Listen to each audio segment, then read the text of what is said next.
Assalamualaikum warahmatullahi wabarakatuh. Saya Antimeti, NPM 1914231006, TIP 2019 dari kelompok 5 Praktikum Kimia Fisik.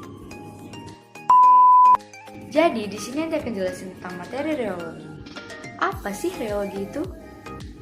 Reologi berasal dari kata reo yang artinya mengalir dan logos artinya ilmu.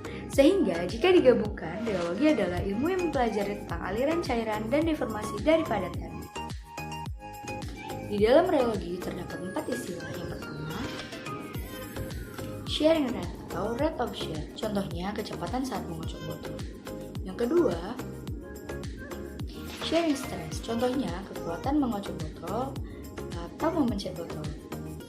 Yang ketiga,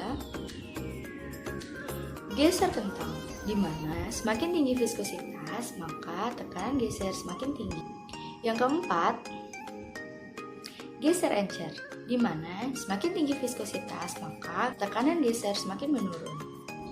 Ada 2 tipe aliran reologi. Yang pertama itu aliran Newton, yang kedua adalah aliran non-Newton. Aliran Newton merupakan jenis aliran yang ideal. Aliran Newton tidak membutuhkan tekanan atau energi untuk mengalir karena ia dapat mengalir dengan sendirinya mengikuti gaya gravitasi, sehingga viskositasnya tidak berubah. Aliran Newton di mana semakin tinggi viskositas maka tekanan geser semakin tinggi. Yang kedua itu ada aliran non-Newton. Aliran ini dipengaruhi oleh adanya kecepatan dan besarnya energi atau tekanan sehingga dapat mengalir.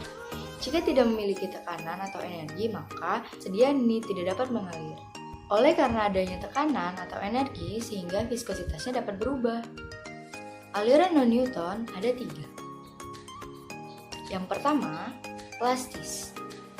Pada kurva plastis, tidak melalui titik 0,0 tetapi memotong sumbu sharing stress yang dikenal dengan harga yield.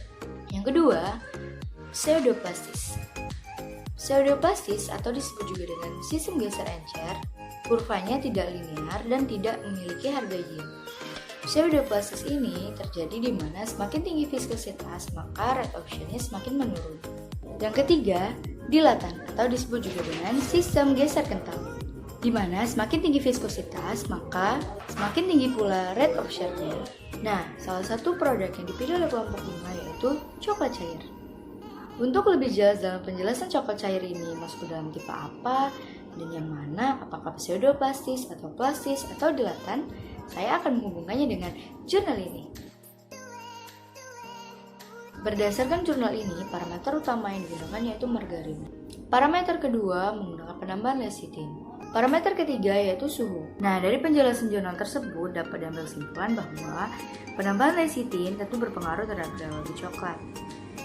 Di mana semakin banyak lecitin yang ditambahkan, maka viskositas akan menurun.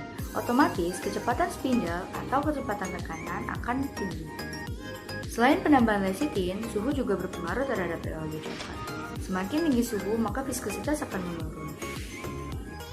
Dan reologi coklat cair memperlihatkan sifat pseudoplastis, aliran non-Newton, karena ditunjukkan oleh penurunan viskositas dan peningkatan kecepatan atau rate of share.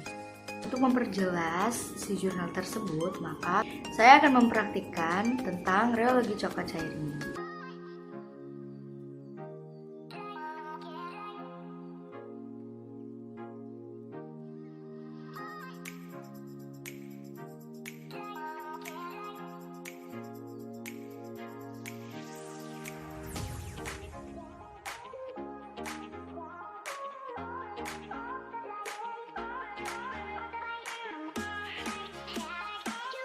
Nah, itulah materi yang dapat saya sampaikan tentang reologi. Saya hubungkan dengan jurnal dan saya praktikkan.